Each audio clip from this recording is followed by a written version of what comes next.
Marine drive আপনি দেখেছেন মাননীয় স্পিকার?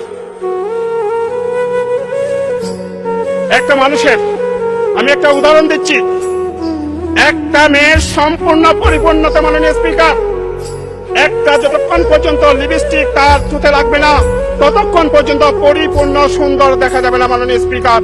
মাননীয় স্পিকার, শত কোটি টাকা খরচ করে আমার সেখানে মেরিন ড্রাইভ করা হয়েছে। মেরিন ড্রাইভের শেষ সীমানা মাননীয় স্পিকার টুরিজম সাবরাং টুরিজমের পাশে মাননীয় স্পিকার, সেখান থেকে যদি 7 কিলোমিটার দক্ষিণে যদি মেরিন ড্রাইভটা যদি যায় তাহলে সেন্ট মার্টিন থেকে আরম্ভ করে সমস্ত আপাময় জনসাধারণ মাননীয় স্পিকার কক্সবাজার আসার সুযোগ পাবে মাননীয় স্পিকার। তাই আমি বিনয়ের সহিত মাননীয় যোগাযোগ মন্ত্রীকে অনুরোধ করব, আজ এই মেরিন ড্রাইভটি আমার সেখানে করা হয়েছে, সেই মেরিন ড্রাইভটি যাতে মাননীয় স্পিকার শাহপথ দ্বীপ পর্যন্ত ঘুরিয়ে শাহপথ দ্বীপের বিউপি পর্যন্ত নিয়ে যায়, সেই প্রস্তাবটুকু আমি মাননীয় যোগাযোগ মন্ত্রীর দৃষ্টি আকর্ষণ করছি মাননীয় স্পিকার।